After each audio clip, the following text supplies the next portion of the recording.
चीन के साथ जारी तनाज़े को लेकर आज भी पार्लियामेंट में जमकर हंगामा हुआ है। इस मामले पर चर्चा नहीं होने से नाराज अपोजिशन जमातों ने राज्यसभा से वॉकआउट किया, जिसे लेकर मरकजी हुकूमत अपोजिशन पर सियासत का इल्जाम लगा रही है। जबकि वॉकआउट के बाद अपोजिशन लीडर ने मुश्तरका तौर पर मीडिया से बात करते हुए कहा कि चीन हमारी जमीन हड़प रहा है। इस बात पर ऐवान में चर्चा नहीं तो और कहां होगी।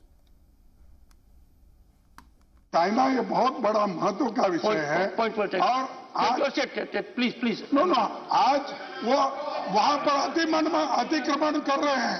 लोगों को हमारी जगह वो अतिक्रमण करके वहां पर पुल बनाए जा रहे हैं, घर बनाए जा रहे हैं, तोपखाने, कारखाने सब बना रहे हैं। तो इसीलिए ये महत्व का मुद्दा है। अगर ये चर्चा नहीं करेंगे, इसको अगर रूल सबर निकाल सस्पेंड करके चर्चा को अगर अवकाश देंगे, फिर किसको देंगे।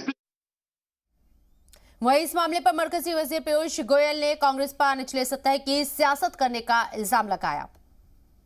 माननीय रक्षा मंत्री श्री राजनाथ सिंह जी ने स्पष्ट रूप से अपना बयान रखा, सदन के समक्ष सब जानकारियां रखी।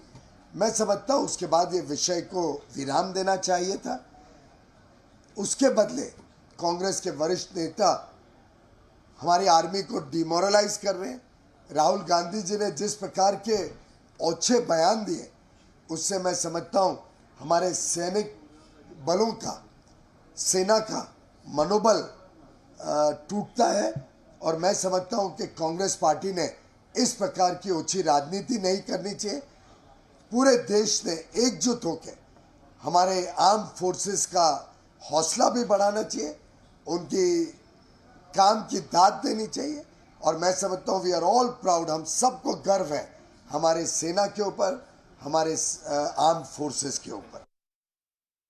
जो वहाँ पे निर्माण हुआ है पुल का, जो निर्माण बंकर के हुए हैं, जो निर्माण वहाँ पे अस्थायी हुए हैं, उस पर चर्चा होनी चाहिए। हम भारत की सेना के साथ खड़े हैं, परंतु हमें डर लगता है कुछ तो है इस सरकार की कोर दबी हुई, जिससे प्रधानमंत्री की जुबान नहीं खुल रही है।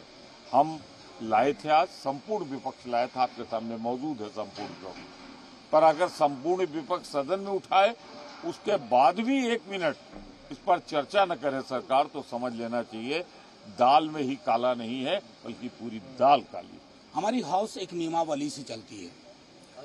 नियमावली में छिद्रान्वेषण की गुंजाइश नहीं होती है।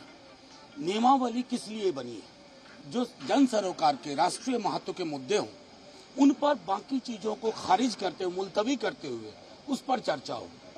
आज जो विपक्ष के सांसद अपनी चिंता व्यक्त कर रहे हैं 267 के माध्यम से, वो देश की चिंता है। अगर देश की चिंता को हम सदन तक पहुंचाने में नाकामयाब रहते हैं, तो फिर क्या बचा संसदीय लोकतंत्र के नाम पर? बंकर्स बन रहे हैं, सेमी परमानेंट स्ट्रक्चर्स बन रहे हैं, और बार बार जैसा हमने कहा, सेना के शौर्य पर कभी किसी ने शक नहीं किया, उनके संबल पे, उनकी प्रतिबद्धता पे कोई शक नहीं है। लेकिन सेना का शौर्य और डिप्लोमेटिक फेलियर एक चीज नहीं है।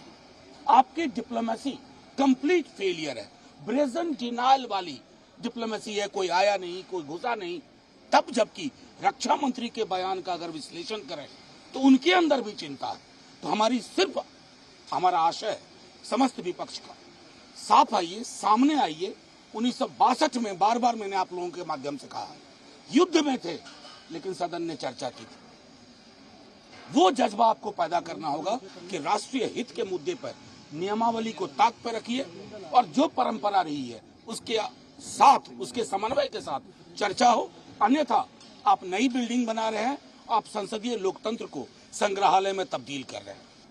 मेरा सवाल यह है कि मोदी जी की सरकार चीन पर चर्चा से क्यों भाग रही है? क्या असलियत है जो वो छुपाना चाहते हैं? डोकलाम हुआ, गलवान हुआ, अब तवांग। और बीजेपी के एक सांसद ने लोकसभा में ये बात कही है कि चीन घुसपैठ कर रहा है। बावजूद इसके आप चर्चा से भागते हैं, क्यों? क्योंकि आपने 12 लाख करोड़ रुपए का व्यापार 2 साल में दिया है चीन को। ये सच पूरे देश को जानना चाहिए। जो चीन हमारा दुश्मन देश है, हमारे देश के अंदर घुसपैठ कर रहा है, उसको आप तोप खरीदने के लिए, मिसाइल खरीदने के लिए, हथियार खरीदने के लिए व्यापार दे रहे हो, पैसा दे रहे हो। क्या इन मुद्दों पर सदन में जवाब नहीं देना चाहिए मोदी जी को? क्या इस गंभीर विषय पर सदन में चर्चा नहीं होनी चाहिए? हम ये सवाल सेना से नहीं पूछ रहे हैं, हम ये सवाल सरकार से पूछ रहे हैं, जो हमें रूल्स के अंतर्गत 267 हमारा रूल है, उसके अंतर्गत चर्चा होनी चाहिए, पर सरकार उससे बच रही है। हम सरकार से पूछना चाहते हैं कि डोकलाम, गलवान और तवांग तीनों जैसे इंपॉर्टेंट कॉन्फ्लिक्ट पॉइंट्स बन रहे हैं, आए दिन नए नए कॉन्फ्लिक्ट पॉइंट्स बन रहे हैं, तो उस पर चर्चा क्यों ना हो कि सरकार की क्या तैयारी है, सरकार क्यों नहीं वो कह रही है कि उन्होंने जो इंफ्रास्ट्रक्चर बन रहा है उस पर कड़ी कार्रवाई होगी। कहीं भी सरकार अपनी प्रतिबद्धता नहीं दिखा रही है कि हमारे सैनिकों के साथ वो खड़े हैं या नहीं खड़े हैं। आज हम सब यहाँ पर हमारे सैनिकों के साथ खड़े हैं और हम सरकार से पूछ रहे हैं, जो शायद सैनिकों के मन में भी सवाल होगा, जो देशवासियों के मन में भी सवाल होगा, कि ऐसा क्यों है कि प्रधानमंत्री नरेंद्र मोदी जी जो 2014 से पहले लाला लांग की बात करते थे, आज लाल कुर्ता पहनकर अपनी कुर्सी छोड़कर शी जिनपिंग के साथ हाथ मिलाते हैं ब्रिक्स समिट में, और फिर इस तरीके का हमला हमारे साथ होता है।